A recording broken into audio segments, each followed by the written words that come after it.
por tus aclaraciones. Listo. Bueno, ahí en la importancia de una buena regulación, les quería comentar qué es lo que ocurre, por ejemplo, en Estados Unidos, contándole algunos casos, porque, bueno, ahora tuvimos el cambio de que fue electo Trump y aparentemente va a cambiar todo en la SEC, va a descabezar.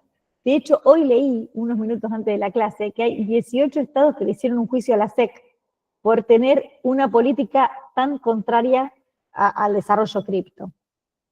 Entonces, ¿cuáles son los problemas de no tener una regulación clara? Porque cuando uno tiene la regulación clara puede elegir, ¿sigo este camino o no? Y aparte tengo seguridad jurídica, y lo mismo es por el tema de la inversión. Cuando hay un país con normas claras y con seguridad jurídica, va a haber inversión y va a haber desarrollo de proyectos. Pero cuando las normas no son claras, es complicado. De hecho, algo que les quiero comentar, cuando yo participo en la estructuración legal de un proyecto, muchas veces uno tiene que tener en cuenta también, y esto lo omití decirlo cuando les hice así como el checklist de cuestiones a tener en cuenta, la ley de defensa del consumidor. ¿Por qué? Ustedes van a hacer un desarrollo localizado o con activos localizados en un lugar, dependiendo cuál sea el caso, pero hay una jurisdicción. Pero es transnacional, o sea, cualquier persona de cualquier lugar del mundo puede comprar los tokens, puede realizar operaciones con el proyecto. Y más allá de que ustedes en los términos y condiciones establezcan que rige la jurisdicción tal, que hay prórroga de jurisdicción y que consiento yo como usuario que esa es la jurisdicción y si ocurre algún problema lo vamos a resolver de tal forma, esa norma no es aplicable al consumidor. Me animo a decir en ningún país del mundo, salvo a lo mejor alguna excepción que no conozco. ¿Por qué? Porque las leyes de defensa de los derechos de los consumidores son de orden público. Esto quiere decir que se aplican sin importar, o sea, se aplican sin importar lo que hayan pactado las partes. Entonces, si yo dije, por decir, estamos en Colombia y se va a aplicar los juzgados colombianos y si me haces juicio vas a venir acá a Colombia, no, eso no es válido. Entonces, si ustedes tienen, por ejemplo, un usuario de Estados Unidos donde las normas tuitivas de los consumidores son muy estrictas y donde las indemnizaciones son altísimas, ¿qué sugiero yo? Cuando van a hacer un proyecto, eliminar destinatarios o usuarios potenciales residentes de países que tengan normas complicadas. Lo sacan directamente, se colocan los términos y condiciones y se dice, si usted es residente de Estados Unidos o es nacional de Estados Unidos, no puede comercializar, no puede usar la plataforma. Esto es importante tenerlo en cuenta porque, a ver, volvemos a lo mismo, como decía Oscar, si la transacción es de $50, lo más probable es que ni siquiera tengan un juicio y que hayan establecido una pauta de resolución de conflicto, a lo mejor con alguna justicia descentralizada tipo cleros o alguna cuestión. Pero si la persona quiere hacer un juicio, aunque sea por $50, lo va a hacer en su país de destino, de residencia. Entonces, uno tiene que saber qué jurisdicciones son complicadas y directamente excluirlas. Entonces, me ahorro un dolor de cabeza. Bueno, nada, eso iba como tip, digamos. Vamos un poco a la historia para saber cómo viene la SEC con la clasificación de activos, o de criptoactivos, porque ahora se espera un cambio, pero venía bastante complicada. Lo primero que vamos es a DAO. No sé si se acuerdan, bueno, allá por más allá del fork, en el 2016, la SEC le inicia una investigación porque consideraba que los tokens de DAO eran valores. ¿Por qué? Porque decía que se daba el test de Howey. ¿Por qué se daba el test de Howey? Porque si eran todos smart contracts y ellos votaban. Porque en realidad los que tomaban las decisiones de las inversiones de los fondos era el grupo de desarrolladores.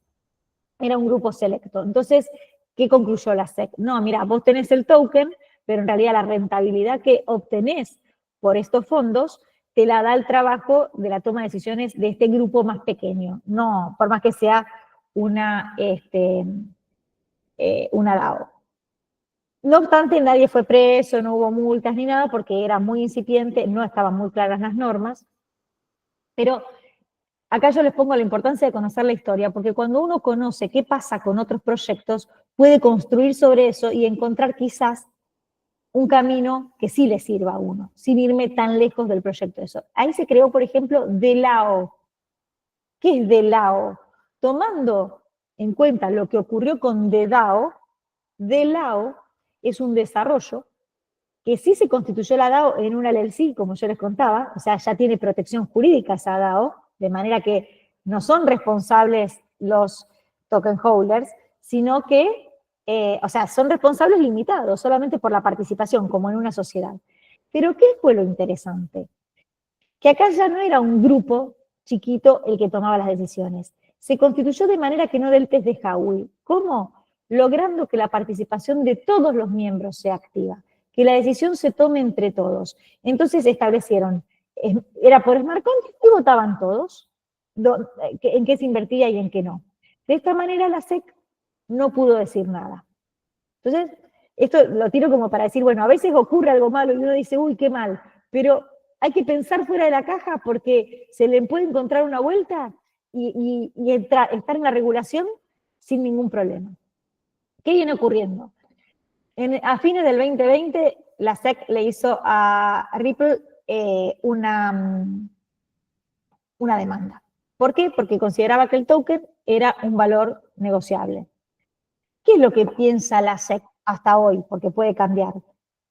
Que todas las ICO, la ICO es Initial Coin Offering, es una oferta, yo a lo mejor estoy repitiendo conceptos, pero lo digo, es una oferta inicial de criptomoneda. Entonces, cuando se hace la SEC dice, cada vez que hay una ICO hay una especulación ahí.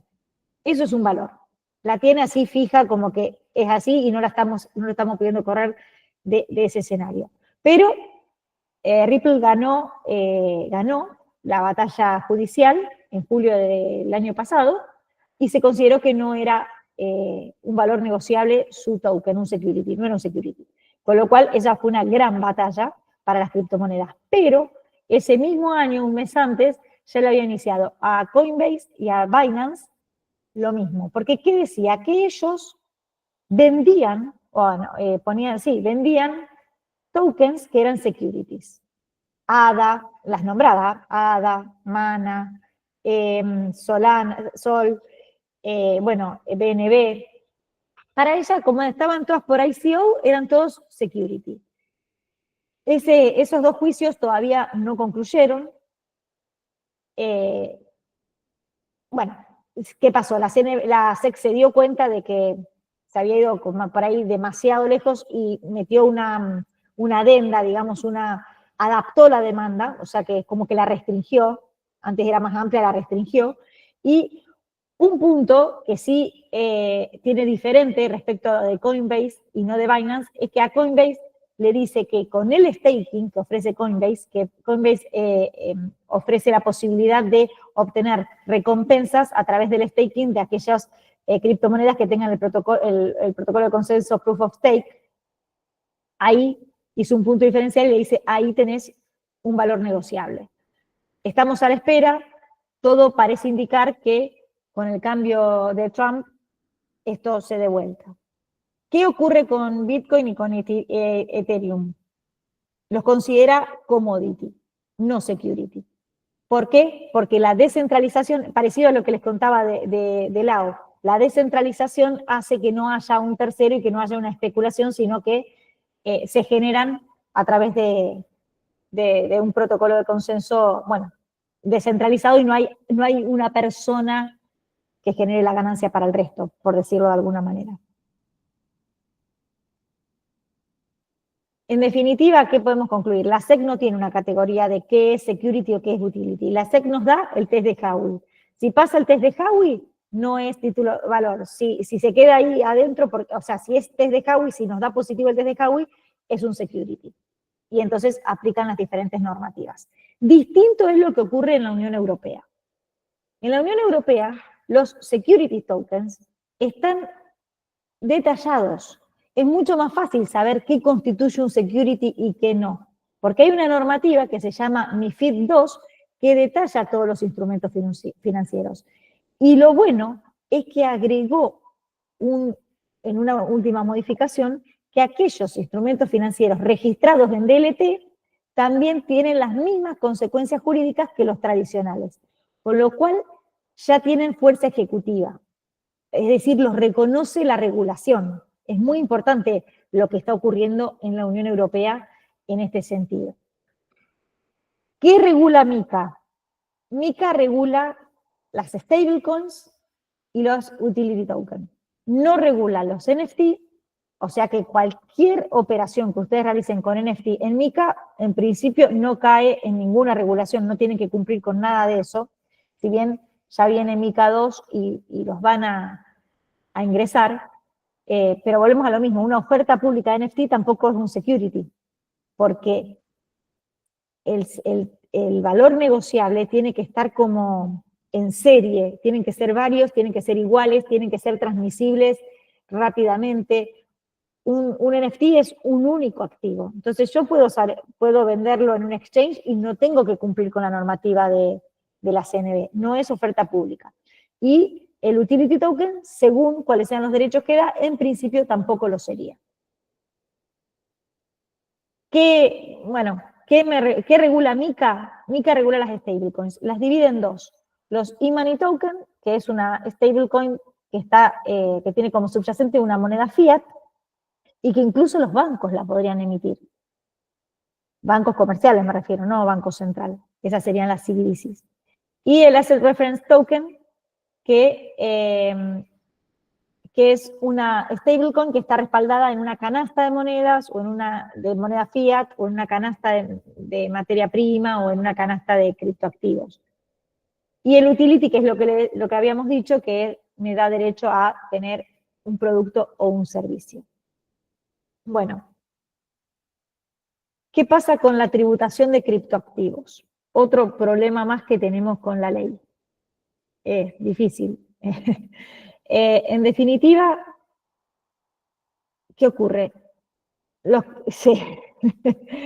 criptoactivos son activos. Yo les comentaba, en el 2017, cuando Bitcoin tocó los $20.000, así estaban todos viendo cómo hacían para captar ese valor y sacar de ahí una tajada grande. Las diferentes haciendas, AFIP, bueno, todos. ¿Qué es lo que en general los países graban? La ganancia de capital, o sea, la compra y la venta, la diferencia entre el costo de adquirir el criptoactivo y el precio de venta. No es tan sencillo cuando empiezo a tener muchos, tengo que tratar de ser ordenado. Hoy, por suerte, los exchanges tienen una función donde dan todas las transacciones para presentar al fisco. Porque hay que, según los diferentes fiscos, hay diferentes criterios para ver cómo calculo esa ganancia, que es esa diferencia de precio entre el precio de venta y el precio de costo. Algunos sistemas toman el first in, first out, o sea, tomo el costo del primero que entró con el precio del primero que salió.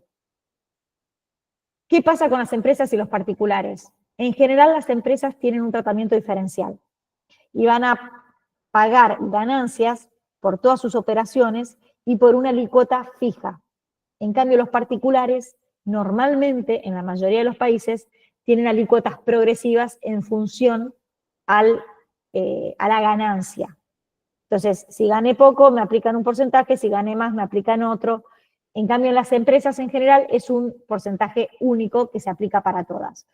Si tuve pérdidas, puedo compensarlas en otro periodo. Todo esto son criterios generales. ¿Qué ocurre en países como Argentina o España? Otros países no lo tienen.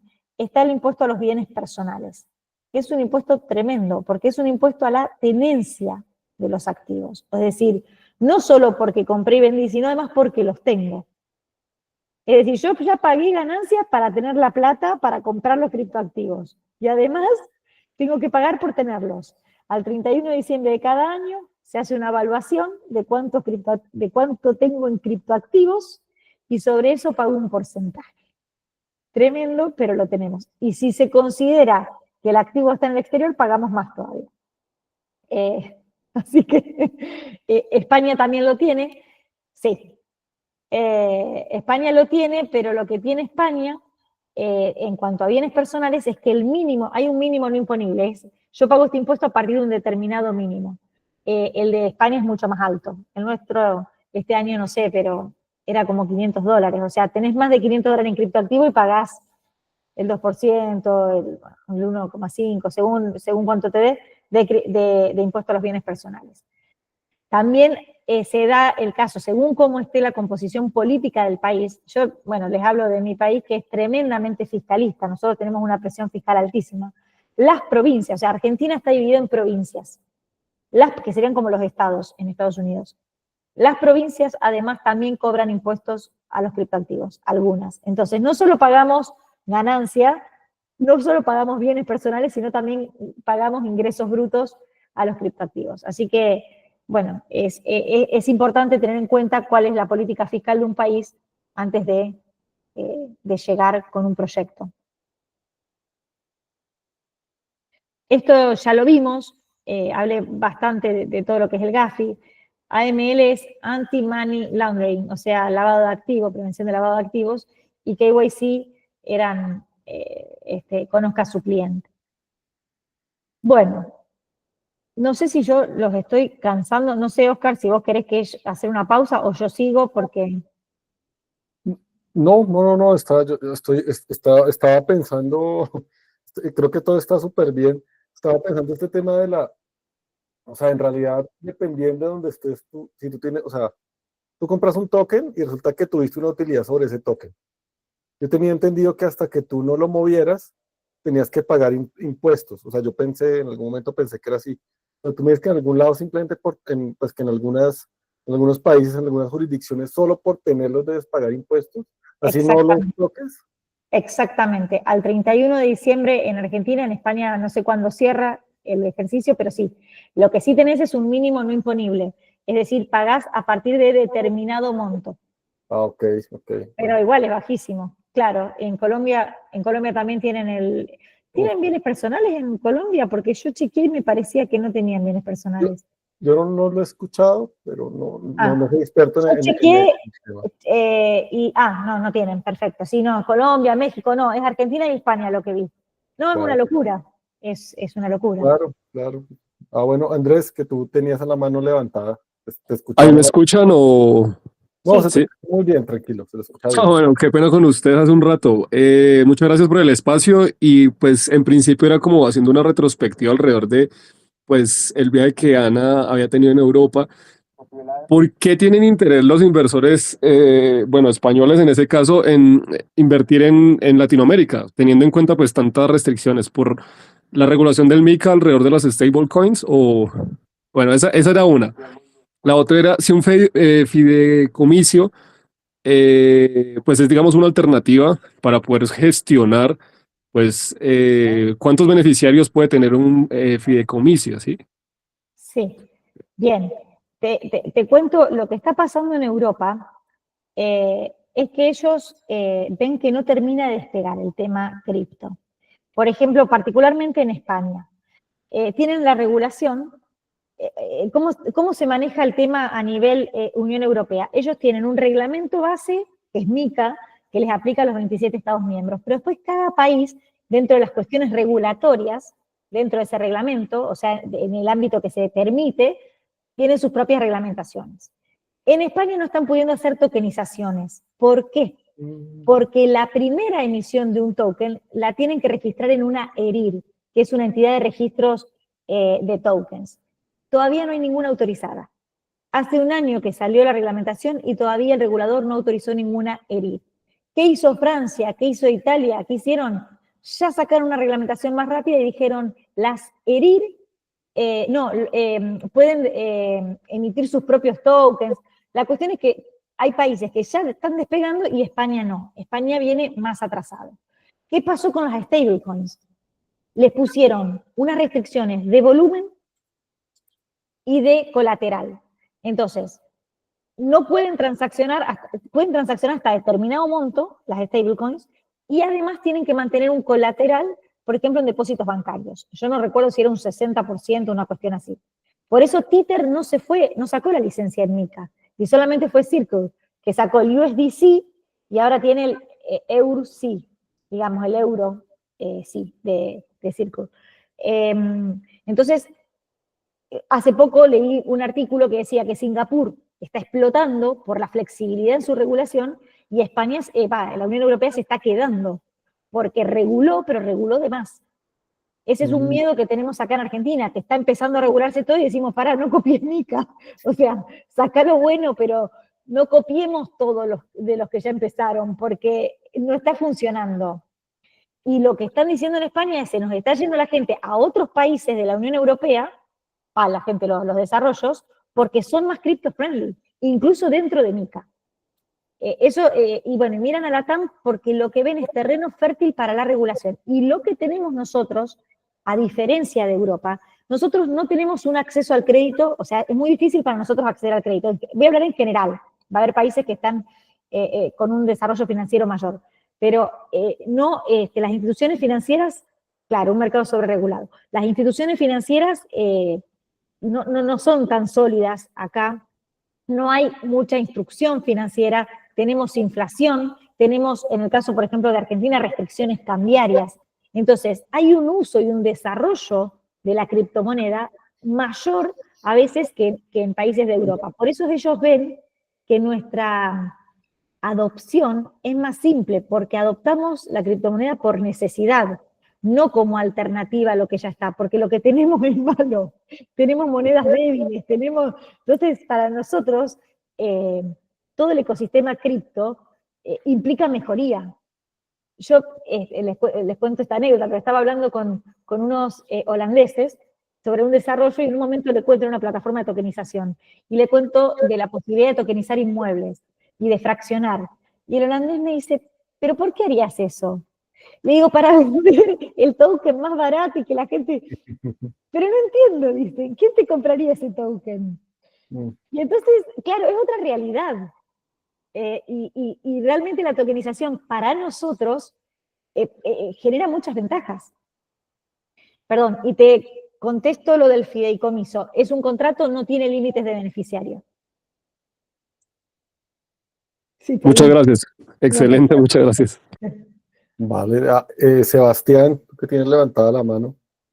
Sí, tenía una pregunta. ¿Por qué deberían el resto de los países tomarlo o no tomarlo la regulación MiCA como una base de proyecto, como un papel a seguir?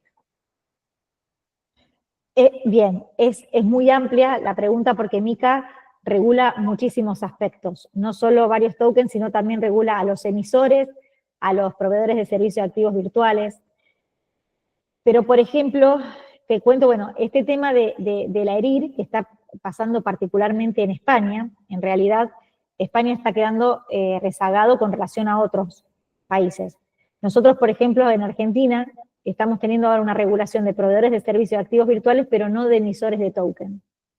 Y hoy por hoy, esto es como que, si bien hay incertidumbre, pero en algún punto te da una ventaja, porque no te está diciendo qué tenés que hacer para emitir, ni tenés una obligación de inscribirte.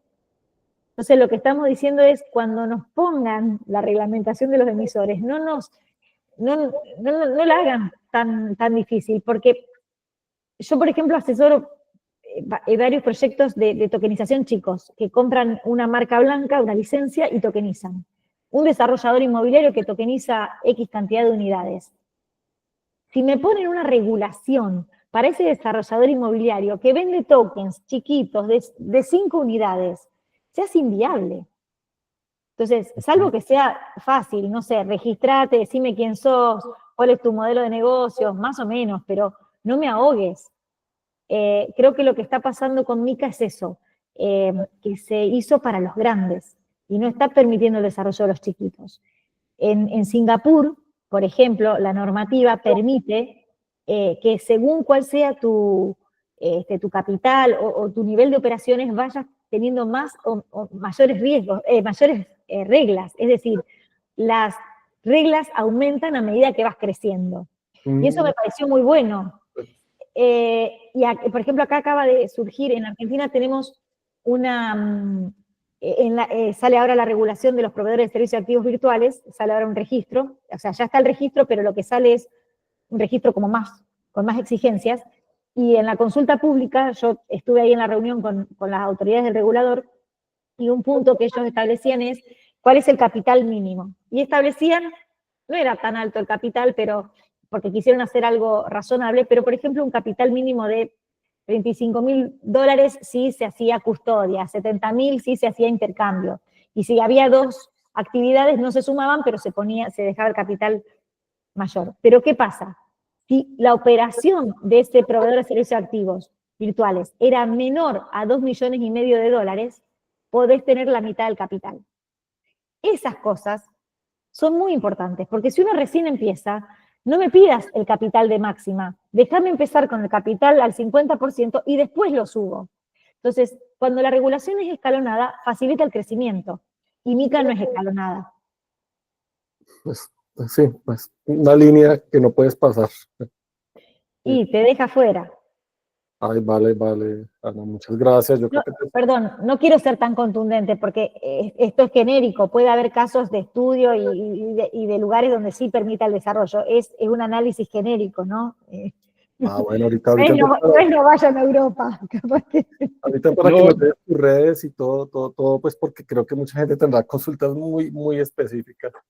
Y en el tema legal, yo creo que cada emprendimiento, cada proyecto, tú me corriges, es diferente, es un mundo distinto, entonces no puede uno aplicar, o sea, si ya es mal aplicar esas líneas totalmente cortantes, pues uno también debe tenerlo en cuenta en su proyecto y ver, pues, cómo es su modelo de negocio y definitivamente buscar la mejor manera de hacerlo y definitivamente ténganlo muy en cuenta sus proyectos y si los van a sacar al aire, tengan en cuenta la parte legal. No lo dejen a un lado, porque pues el proyecto se puede colapsar muy fácil por eso. Pues ahí, listo. Entonces vamos a hablar los contratos inteligentes y su validez legal. Perfecto. Bueno, los contratos inteligentes ya ustedes lo saben más que yo porque yo veo un contrato inteligente y ya no tengo que cerrar los ojos. Pero, ¿qué pasa en la parte legal? Volvemos a la regulación tradicional que tenemos. Para que un contrato inteligente, hay distintos tipos de contratos. Están los contratos inteligentes que sirven para el desarrollo en sí mismo y están aquellos que involucran a partes, ¿no es cierto? Entonces, modifican derechos o realizan transacciones. ¿Cuándo es legal un contrato inteligente? Cuando cumple con lo que se llama la teoría general del derecho. Es lo mismo que en un contrato real, es decir, tiene que tener determinados elementos. Primero, el consentimiento de las partes. ¿Qué significa esto? Si yo estoy con un menor, no es un consentimiento, si no tiene edad válida para prestar el consentimiento. O con una persona, con un loco, digamos, declarado, ¿no es cierto? Tampoco sería un consentimiento válido. O con una pistola en la cabeza, eso es violencia, tampoco. Bueno, tiene que ser un consentimiento de las partes. Tiene que tener un objeto lícito. Yo no puedo hacer un contrato para delinquir. Eso no es un contrato, no me obliga con la otra parte. Tiene que tener una causa, la capacidad de las partes, bueno, era más o menos vinculado al consentimiento, y forma. Esto es importante. En principio, la mayoría de los países establece la libertad de forma de los contratos. Quiere decir que un contrato inteligente que cumpla con los elementos básicos de un contrato es válido, salvo que la ley establezca una forma determinada. No hay forma de que un contrato inteligente cumpla con la forma que establece la ley, porque muchas veces esta forma es, por ejemplo, que haya testigos, en el caso de un testamento, que haya 2 testigos, o que el contrato sea por escritura pública. Entonces no hay forma de que un smart contract cumpla con las formas. Cuando un contrato, los contratos en derecho se denominan formales o no formales. Si es no formal, tengo libertad de forma. Puede ser digital, no hay problema. En la medida en que lo pueda probar, y lo puedo probar porque está en la blockchain, no hay problema. Ahora, si es formal, no va a ser legal el smart contract, porque la ley me exige una determinada forma. ¿Qué puedo hacer yo para que un smart contract tenga validez legal? Tengo algunos tips. Se sugiere, por ejemplo, tener un complemento en lenguaje natural. es decir, me hago el contrato como corresponde y se ejecuta en código. Es importante esto de decir, a veces uno fantasea y dice, bueno, los smart contracts, yo cuando primero escuché smart contracts dije, vienen a resolver todo, se terminaron los incumplimientos. Claro, pero ¿qué pasa? Hay un montón de cuestiones, ¿no? Donde el smart contract está limitado, pero sobre todo porque si ustedes vieran los contratos que hacemos los abogados, da pereza leerlos. Tienen páginas y páginas. Imagínense todo eso en código. Es costosísimo, o sea, es imposible llevar contratos del mundo real, hoy por hoy, al código. O sea, quedan como limitadas a cuestiones más simples o más lineales. Pero cuestiones más simples, o sea, si yo voy a hacer, no sé, una compra de una empresa que tiene un montón de cuestiones, no lo puedo hacer por smart contract, me sale mucho más caro eso que asumir los riesgos del incumplimiento. Pero bueno, también puedo tener un sistema híbrido y finalmente lo que es muy importante es establecer mecanismos de resolución de disputa derivados de la ejecución del contrato para que efectivamente puedan resolverse. Pero lo importante, me parece, para que se lleven una idea, es contarles dos cuestiones donde entran en conflicto los smart contracts con las leyes tradicionales, con el derecho. Uno lo vemos en DeFi. Cuando hacemos un lending, nosotros ponemos como en una cuenta escrow, o sea, en una wallet, el criptoactivo que si no se cumple, se ejecuta y se lo lleva el prestamista, el que prestó el dinero. Esto ocurre en DeFi así, perfecto, o sea, me pones como garantía el criptoactivo y lo ejecuto y me lo quedo en su totalidad. ¿Qué ocurre en el derecho continental nuestro? Vamos a hacer la equivalencia con una prenda. Supongamos, cuando uno compra un auto, un coche, puede comprarlo con prenda, de manera que si no lo compra, esa prenda se ejecuta. Pero no es que el que tiene la prenda se queda con el auto.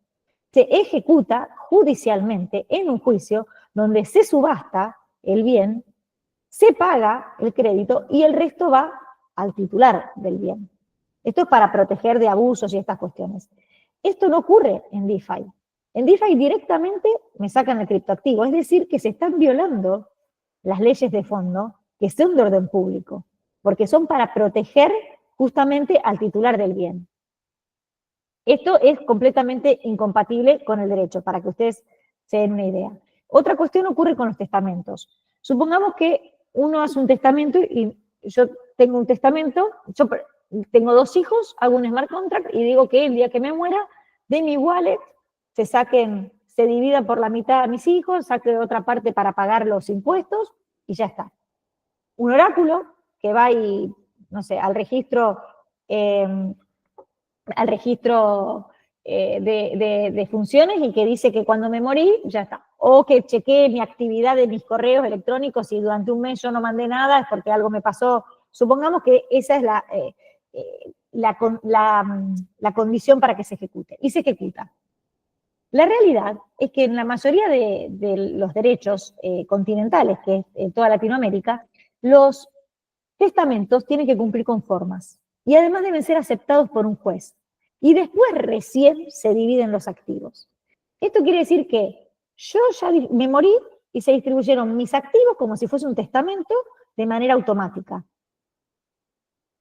Y los testamentos tienen que tener esta forma bajo pena de nulidad, si no son nulos. Quiere decir que el smart contract no va a servir como testamento. Ustedes me pueden decir, listo, pero cumplió su función, dividió y ya está, al margen de la justicia. Es verdad.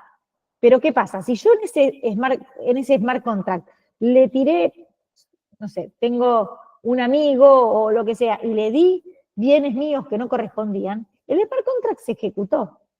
Pero en la justicia no es válido, aunque exista. Existe, lo puedo probar, pero no es válido porque no cumple con las formas. ¿Y qué pasa? Usted me va, bueno, ya está, ya pasó, son criptomonedas. No. Si esa persona que recibió lo que no tenía que recibir conforme a derecho, hay acciones judiciales, si tiene otros bienes, si no tiene otros bienes, bueno, pues si tiene otros bienes, puedo ejecutar y pedir que devuelva o restituya lo que recibió de manera indebida. lo que quiero demostrar con esto es que, aunque tecnológicamente algo se puede hacer, si está en conflicto con el derecho a mí me da herramientas que a veces funcionan y a veces no, porque lo que tiene la cripto es esto de a veces, si bien es trazable, a veces no puedo determinar hacia dónde fue, bueno, hay una serie de cuestiones, pero no siempre están alineados. Esto es lo que les quería mostrar con los casos prácticos. Es posible que haya un smart contract y que no sea legal. Bueno, protección al consumidor y responsabilidad. ¿Qué pasa con las plataformas descentralizadas? Y acá me pareció que era la mejor forma de explicar qué pasa cuando no tengo un responsable detrás. Porque de alguna manera uno dice, bueno, si tengo una casa y viene un tornado, está bien, tengo la opción de contratar un seguro, pero si no lo contraté y vino el tornado y me llevó puesta la casa, ¿contra quién voy? Si me chocaron, sí, si me chocaron y el auto quedó ahí, genial, pero si me chocaron y se dieron a la fuga y no tengo datos, ¿contra quién voy? Entonces, los derechos existen. El tema es que para poder exigirlos, necesito que haya un sujeto responsable. Y cuando no tengo un sujeto responsable, como ocurre con las finanzas descentralizadas, ¿contra quién voy? Hoy por hoy, vuelvo a insistir con MiCA 2 y MiCA 3, están trabajando en regular las finanzas descentralizadas. ¿Cómo? No sé. La verdad todavía no tengo así un avance de cómo las piensan regular, pero algo están queriendo hacer porque, bueno, nada, no hay contra quién reclamar, lamentablemente. Es decir, ¿tengo derechos? Sí, claro que tengo derechos, sobre todo como consumidor, pero no tengo contra quién exigirlo. Esa es la triste realidad. Bueno, propiedad intelectual y NFT. Vamos a ver, esta es una definición, no me acuerdo bien cómo se pronuncia el nombre de esta autora, soy muy mala con los nombres, pero es Bolshir, Sherwin Bolshir, algo así. La deben conocer, es la que escribió Token Economy. Para mí es una genia.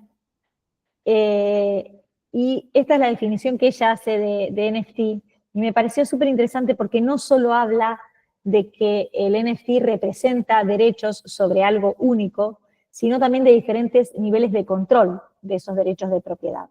Entonces, la voy a leer porque me parece muy buena. O sea, el NFT es un token criptográfico que representa una variedad de derechos o niveles de control sobre los derechos de propiedad asociados a un activo único. Bueno, después la pregunta la respondo después, perdón.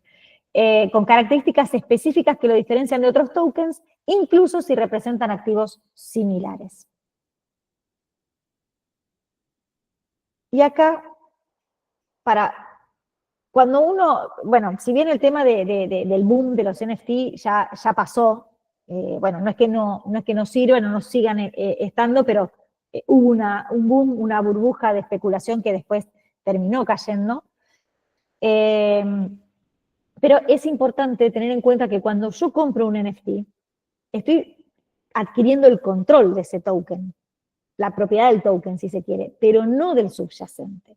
Es muy importante saber qué es lo que yo estoy comprando, porque hay distintos grados de derecho.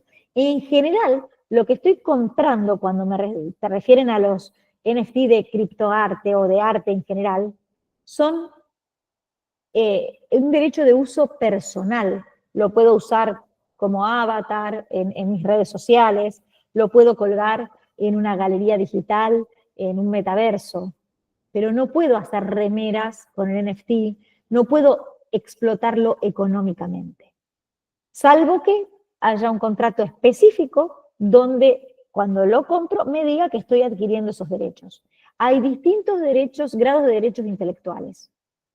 Si yo solamente compré la obra, la uso, tengo un uso personal, no comercial. El derecho de explotación, de reproducción, de transformación de la obra es diferente.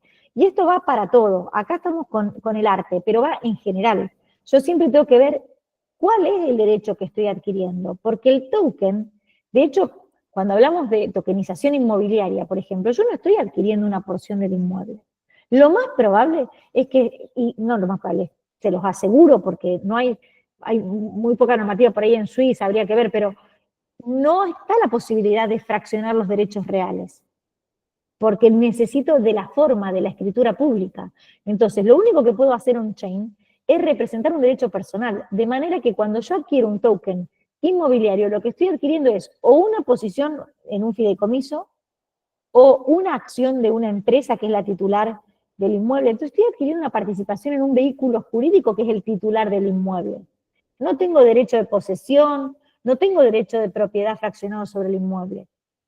Entonces, esto es importante conocer qué es lo que está debajo del token. Les traje 2 casos cortitos para contarles, un poco, me parece que son ilustrativos. ¿Qué pasa? Bueno, justamente con los derechos. O sea, el primer caso es el de Hermes contra Mason Rothschild, que fue el creador de las Meta Birkin. Seguramente lo escucharon nombrar. Claro, Birkin es una cartera icónica de Hermes, que es una casa muy lujosa de carteras, de carteras, de pañuelos.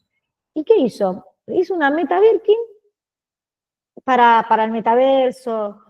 Y claro, Hermes le hizo un juicio en Nueva York. Esto es de un tribunal de Nueva York. ¿Qué terminan diciendo? Que en realidad este Mason, que es el artista y que él decía tengo libertad de expresión, sí, claro, pero tu libertad de expresión cede cuando te vales de la marca y generas confusión en el consumidor.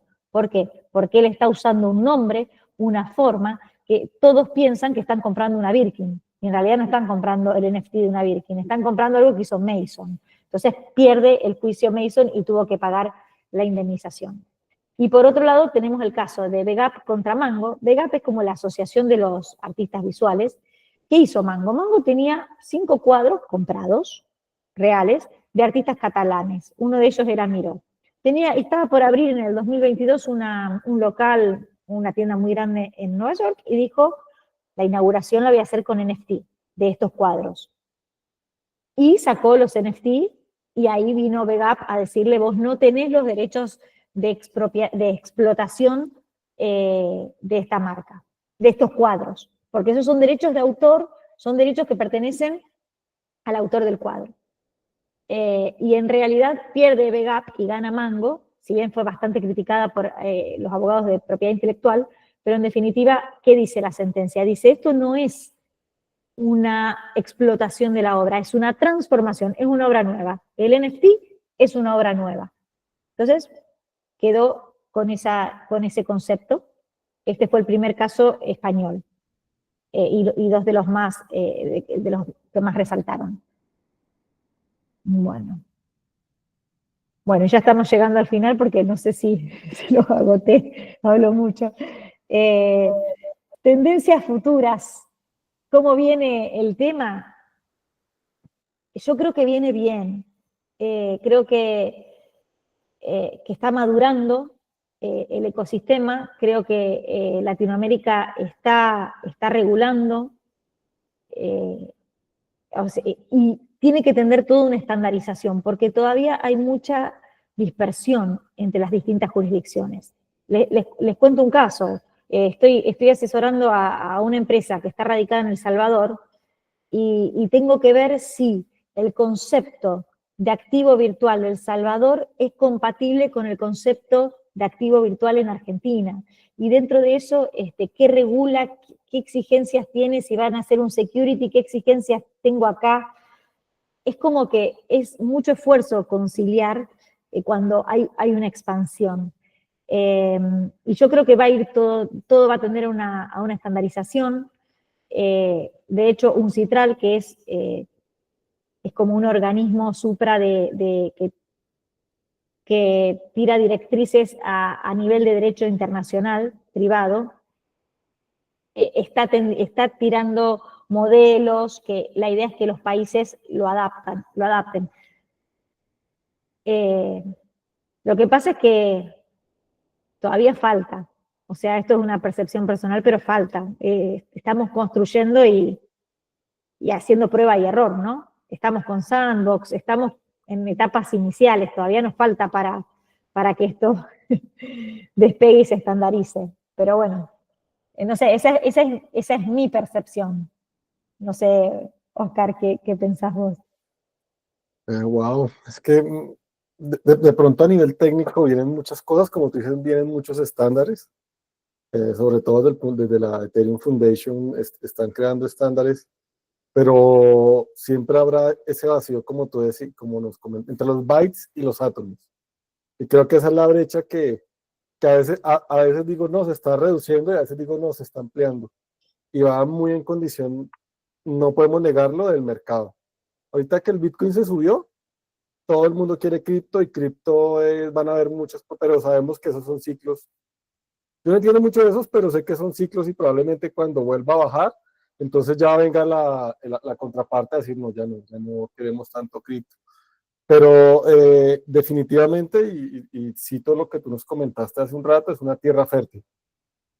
Bien sea para sembrar hierbas o para sembrar flores. Entonces yo creo que depende de nosotros tomar lo bueno de casco, tomar lo bueno técnico, lo bueno regulatorio y tratar de sacar lo mejor de cada mundo por nuestros proyectos. Si hay algo que yo destaco mucho del tema blockchain, es que todos los emprendimientos blockchain por naturaleza son ya universales. Tú puedes, ya estás en el mundo. Exacto. A diferencia que si cuando un emprendimiento web 2, si tú quieres hacer negocios con otro país y tienes que recibir diferentes monedas y técnicamente también una aplicación manejar pasadas de pago es complejo. Pero cuando estás en blockchain, esa barrera ya no está. El ejemplo de los NFTs. Tú estás en Ucrania, estás en Crimea o estás en un país de África, va a ser igual para ti porque es el mundo. Entonces yo creo que definitivamente hay que adoptar lo mejor de todos los mundos y no alejarse de las noticias y de las regulaciones. Estar uno como muy pendiente de lo que está pasando en el mundo porque todo lo que pasa en el mundo cripto afecta a todo. O sea, como vemos el Bitcoin mueve todo. Todo se empieza a mover cuando el Bitcoin se mueve. Y ahora pues con Elon Musk tan cerca de Trump, que hay unas regulaciones como antimonopolios y todo esto, que ya las veo como muy desvirtuadas y siento como que va a haber un retroceso en regulación. Es lo que, es lo que yo siento, pero desafortunadamente esa parte viene para este tipo de emprendimientos como criptoactivos, que tú puedas ingresar más rápido a ciertos mercados. Pero que ingreses a un mercado no significa que pues tienes que cumplir las normas de ese mercado. Yo creo. Les tiro un dato que me pareció interesante, más allá de que ya con los ETF de Bitcoin digamos, es como que se institucionalizó el uso de alguna manera, que eso es un espaldarazo muy fuerte para el sector. Pero ahora ya la Bolsa de Estados Unidos informó que va a operar durante 22 horas. O sea, este cambio, porque siempre que dijimos, con Bitcoin tenemos 24/7, y ahora durante 22 horas va a estar abierta. Wow. Esto lo produjo el mercado cripto. Entonces, se están produciendo, no quiero ser extremadamente optimista porque también me pasa lo mismo que veo las paredes, cuando sale una regulación o una resolución de CNB, digo, ay, y después la leo y digo, ay, era para inversores calificados. Es como que siempre falta algo. Pero sí, creo que hay mucho cambio. Vale, muchas gracias. Andrés, que estás ahí en la cola, cuéntanos, en la fila. Justamente con respecto a lo que está mencionando Oscar, pues si yo en términos societarios tengo constituido pues legalmente una sociedad, valga la redundancia, de actividad pues cripto, que digamos en Colombia no existe una actividad económica como tal, pero entonces tengo que ir básicamente como a artilugios y decir que no, mi actividad económica es generar beneficios económicos por mecanismos derivados de la propiedad intelectual. Pero mi servicio en realidad pues es mundial, ¿sí? Entonces yo puedo ser responsable de una u otra forma por el cumplimiento y por la misma protección del usuario dependiendo de la jurisdicción en la que esté. O sea, eso es lo que yo entiendo aproximadamente de de este discurso. Entonces, si tengo un servicio que está pues a nivel global, obviamente porque está en internet, pero este servicio está en España y por alguna situación entonces violo o bueno, hay alguna afectación al usuario, entonces me veo responsable y tengo que dar, pues, cumplir la responsabilidad en esa jurisdicción. ¿Me equivoco? Es posible que sí, no, no te equivocas. Lo que vos estás diciendo es que aplica la ley de defensa del consumidor del usuario español. Si un usuario español Sí. te adquiere tu token o como sea tu servicio y hubo un incumplimiento, por eso es importante primero establecer políticas de resolución de conflicto apenas ocurra el hecho, o sea, uno establece ciertas pautas, por ejemplo, un correo al cual comunicarse si hay algún problema, o sea, tratar de resolver, porque si no, si escala, puede llegar a haber una demanda desde allá, porque la ley protege al usuario y se cae la prórroga de jurisdicción. Ok, Entendido. Gracias. Mm. ok, genial. No sé si tengan más preguntas.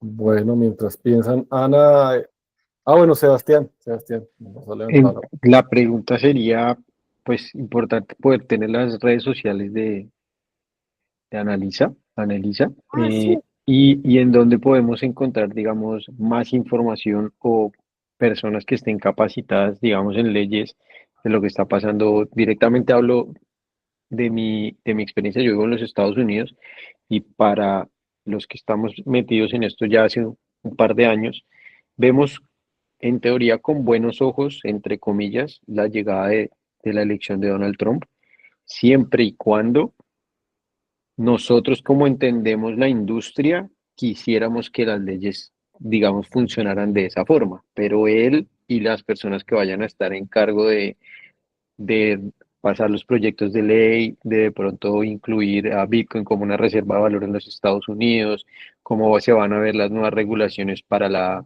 las nuevas o el nuevo presidente de la SEC, porque se especula aquí en Estados Unidos que posiblemente mañana va a renunciar Gary Gensler y la persona que entraría a dominar ese cargo es la persona que es el CEO, si mal no estoy, de Robinhood hoy en día, o el asesor fiscal de Robinhood. Eh, entonces, me gustaría, digamos, tener más cercanía con alguien que sepa directamente de derecho en este caso, o de derecho o tanto de partes taxables en cualquier cosa que quiera implementar dentro de mi proyecto. Entonces, no sé si tú conoces, aparte de que tú eres la persona que más experiencia ha tenido sobre estos temas y que gracias por tu clase, pero qué otras personas podemos como estar siguiendo para ver las actualizaciones de esos temas, que no son tan fáciles de conseguir esa información y no es tan fácil conseguir una persona que tenga el conocimiento que tienes tú. Eh, de Estados Unidos, o sea, alguien que maneje el mercado de Estados Unidos, no conozco, pero sí te puedo decir, para mí el que es el referente, el número uno es Alfredo Muñoz García. Lo pueden seguir en LinkedIn. Es español y después con él te vas a ir dando cuenta porque él va comentando, subiendo. eh, el referente para mí es él. Si vos me preguntás, creo que es el que más sabe. De hecho, incluso, pero de normativa norteamericana mucho no puedo decirte porque estos últimos años con la posición de la SEC es como que nunca fue recomendado como jurisdicción en Estados Unidos porque era muy incierto. Hoy creo que va a empezar a cambiar todo eso. Sí, tiene todo el sentido y también lo que comentabas hace un tiempo, más o menos 28 estados ya instauraron una demanda frente a la SEC. Entonces, eso también le dio la apertura que en esta semana hubieran listado muchas monedas memes dentro de protocolos muy grandes como Coinbase, que haya listado a Pepe o que haya listado Shiba Inu, que son monedas que tienen un market cap gigante, que son la narrativa que está llevando a cabo este nuevo bull run o este ciclo alcista, que son las meme coins, que todo lo que ha hecho Murat alrededor de las meme coins se ha vuelto bastante viral. Entonces, sí me parece importante la regulación tanto en los Estados Unidos, porque digamos que entendería desde mi parte que Latinoamérica quisiera seguir como esas orientaciones y por eso preguntaba si los Estados Unidos como entidad gubernamental que va a emitir unas nuevas leyes o estatutos está tomando mucho en cuenta lo que está haciendo Mica, porque Mica realmente, desde lo que conozco y lo que he hablado con personas que viven en Europa, en vez de ayudar, está desfavoreciendo realmente al usuario. Y sin el usuario, pues esto no tiene sentido, porque nos necesitamos entre todos, digámoslo así. Sí, hay una diferencia conceptual entre, bueno, primero que el derecho de Estados Unidos es common law y el de la mayoría de Europa es el derecho continental. Ya arrancamos desde esa base. Pero en Estados Unidos está el Howey Test y en Europa MiFID tiene un sistema distinto donde lista qué es un instrumento financiero y qué no. No lo deja abierto a una interpretación como sucede en Estados Unidos. Entonces, en materia de security tokens, no va a poder, no digo ser compatible, se puede ser compatible, pero ahí veo una incompatibilidad en cuanto a la forma en que se puede llegar a, no sé, a regular. No sé cómo lo copiarían, habría que pensarlo. Son dos sistemas distintos. En lo que es utility, sí, no sé si copiará o no. La verdad que, no sé, de todas maneras, si querés escribirme por LinkedIn, y yo pienso si hay alguno para seguir. Así ahora como que no me doy cuenta, pero Alfredo Muñoz García es el que más recomiendo. Listo, muchísimas gracias. No, por favor. Ana, de verdad, de verdad que súper interesante tu clase. Espero que Eric levantó la mano de cerrar. Eric, te escuchamos. Yo quería aportar lo siguiente, y era, no sé si aquí hay abogados o contadores en esta sala. En mi caso, yo soy contador público acá en Venezuela, y con el tema regulatorio, con el tema de los impuestos, toda esta parte fiscal, me di cuenta que muchos de los que somos profesionales en estas industrias, todavía hay cierto estigma hacia esta industria, hacia todo lo que es cripto, hacia todo lo que es blockchain todavía, pues.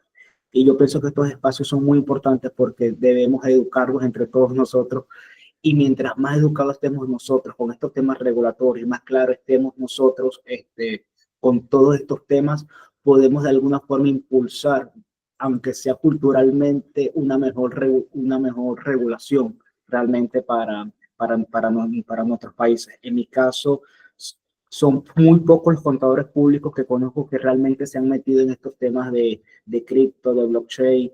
En la ciudad donde vivo no conozco ni un abogado que maneje estos temas, y eso es algo lamentable, porque hay muchos vacíos entonces que ni siquiera el gremio puede llenar en cuanto a estos temas. Entonces yo lo que quiero aportar a todo lo que ha dicho Ana es lo siguiente: si aquí hay abogados, si aquí hay contadores, hablemos de estos temas, porque yo sé que no hay nada más aburrido muchas veces que hablar de leyes y de números, abogados y contadores juntos, pero son temas que son fundamentales en nuestros proyectos, porque sin la parte regulatoria y sin la parte fiscal, fácilmente nuestros proyectos, por muy bueno que sea, todas estas dos vertientes fácilmente nos puede tirar al piso. Entonces es importante que conversemos de estos temas y que de alguna forma desde nuestros gremios podamos cada día más traer estos temas a la mesa, porque así aportamos ideas de cómo entonces se pueden manejar los temas y de cómo se puede manejar la parte fiscal, cómo se puede traer nuevas regulaciones que sean favorables realmente, porque los que estamos dentro ya conocemos la industria, entonces sabemos realmente qué se necesita y qué no.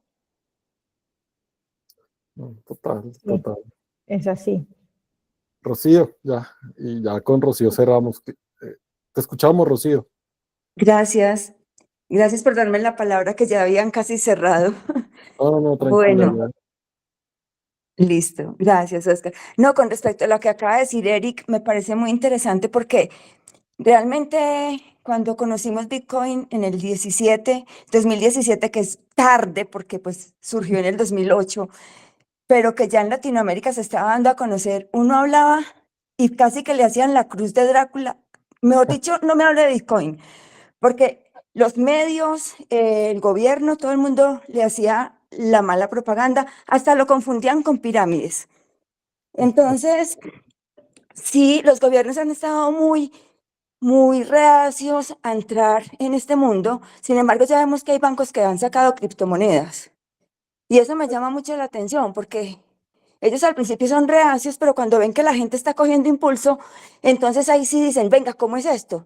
Y mire, hasta ahora están sacando criptomonedas, aparte de Ripple, pues que eso ya viene también de esa época. Pero digamos, lo que yo digo con respecto a lo que dice Eric, es que es muy interesante que una persona que tenga estos conocimientos estudie derecho. Pues se los digo porque yo precisamente vengo de este mundo de blockchain desde el 17 y ahora me dio por, y me encanta el derecho, me fascina, me encantaría estudiar esa carrera, pero yo estoy haciendo ahora un máster en Derecho Digital con la Universidad de La Rioja, de España.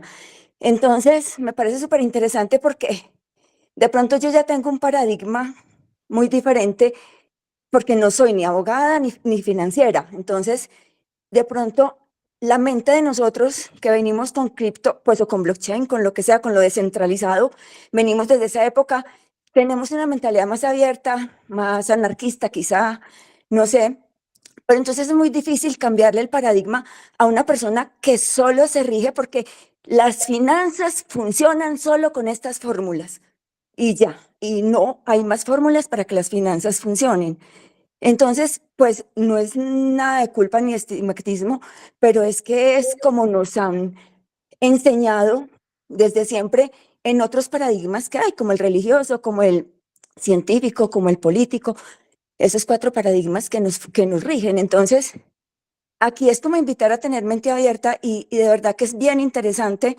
Los invito, ustedes que están en este mundo de la Web3, a irse por el lado del derecho. ¿Y por qué no proponer nuevas leyes? ¿Por qué no hacer lobby allá en el Congreso o tal, proponer nuevas leyes? Esto lo tenemos que cambiar entre todos y llegándole al gobierno, como sea. Entonces, bueno, es como una invitación.